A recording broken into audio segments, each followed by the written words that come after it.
সুপ্রিয় দর্শক, আসসালামু আলাইকুম। আমি মিলি আক্তার বর্ষা স্বাগতম জানাচ্ছি মেহেরপুর লাইভ সাপ্তাহিক নিউজ বুলেটিনে। চলুন দেখে নিই এই সপ্তাহের প্রধান শিরোনাম। 9 বছরের শিশু ধর্ষণ মামলার আসামিদের জামিন, বাদীকে হুমকি ও ছাত্রকে মারধরের প্রতিবাদে সদর থানা ঘেরাও, তদন্ত কর্মকর্তাকে প্রত্যাহার। মেহেরপুর টেলিভিশনে সাংবাদিকতা ও সংবাদ প্রতিবেদন বিষয়ক প্রশিক্ষণ শেষে সনদপত্র প্রদান। মেহেরপুর জেলা সড়ক নিরাপত্তা কমিটির সভা অনুষ্ঠিত।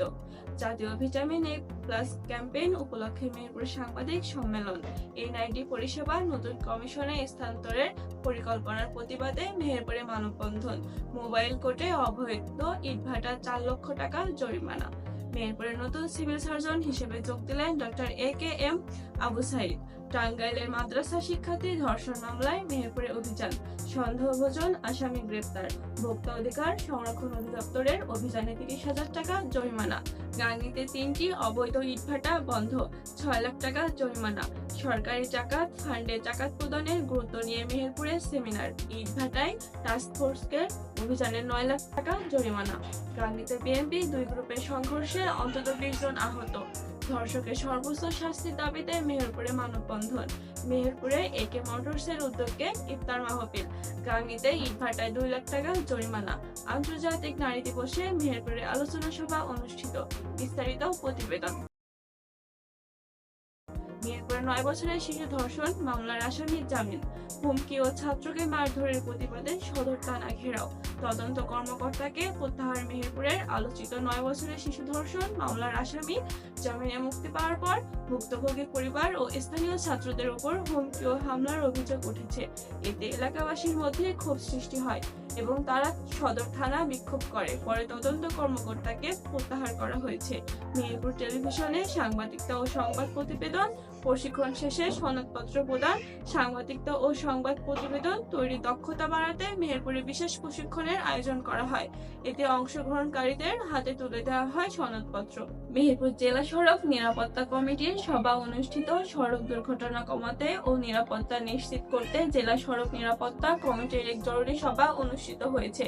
সভায় বিভিন্ন পরিকল্পনা ও পদক্ষেপ নিয়ে আলোচনা করা হয়।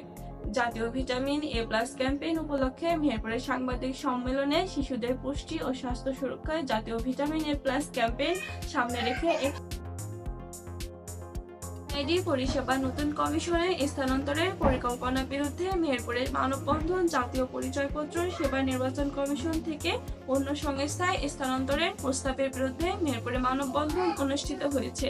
মেহেরপুরের মোবাইল কোর্টে ইটভাটায় 4 লক্ষ টাকা জরিমানা। পরিবেশ সংরক্ষণ আইন লঙ্ঘন করায় মেহেরপুরে কয়েকটি ইটভাটার মোবাইল কোর্ট পরিচালিত হয়। এতে 4 লক্ষ টাকা জরিমানা করা হয়েছে। মেহেরপুরের নতুন সিভিল সার্জন হিসেবে যোগদান করলেন ডক্টর এ.কে.এম. আবু সাইদ। মেহেরপুরের নতুন সিভিল সার্জন হিসেবে দায়িত্ব নিয়েছেন ডক্টর এ.কে.এম. আবু সাইদ। তিনি জেলার স্বাস্থ্য ব্যবস্থার উন্নয়নে কাজ করার প্রতিশ্রুতি দিয়েছেন। পরিবেশ অধিদপ্তরে অভিযানে গাংনী উপজেলায় 3টি অবৈধ ইটভাটা বন্ধ করা হয়েছে এবং 6 লাখ টাকা জরিমানা করা হয়েছে। মেহেরপুরে জাকাত প্রদানের গুরুত্ব তাৎপর্য শীর্ষক সেমিনার অনুষ্ঠিত। জাকাতের সামাজিক ও অর্থনৈতিক গুরুত্ব তুলে ধরে মেহেরপুরে এক বিশেষ সেমিনার অনুষ্ঠিত হয়েছে। গাংনীতে বিএনপি 2 গ্রুপের সংঘর্ষে আহত, অন্তত 20 রাজনৈতিক দ্বন্দ্বের জেরে গাংনীতে বিএনপি 2 গ্রুপের সংঘর্ষে অন্তত 20 জন আহত হয়েছেন। ধর্ষকের সর্বোচ্চ শাস্তির দাবিতে মেহেরপুরের ছাত্র জনতার মানববন্ধন। নারী ও শিশু নির্যাতন বন্ধে ধর্ষকদের সর্বোচ্চ শাস্তির দাবিতে মেহেরপুরে এক মানববন্ধন অনুষ্ঠিত। মেহেরপুরে একে মোটরসের উদ্যোগে ইফতার মাহফিল অনুষ্ঠিত। রমজান উপলক্ষে মেহেরপুরে একে মোটরস এর উদ্যোগে ইফতার মাহফিল আয়োজন করা হয়।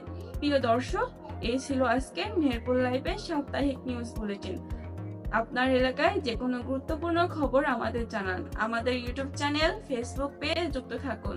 আমি মিলি আক্তার বর্ষা আজকের মতো বিদায় জানাচ্ছি। আসসালামু আলাইকুম।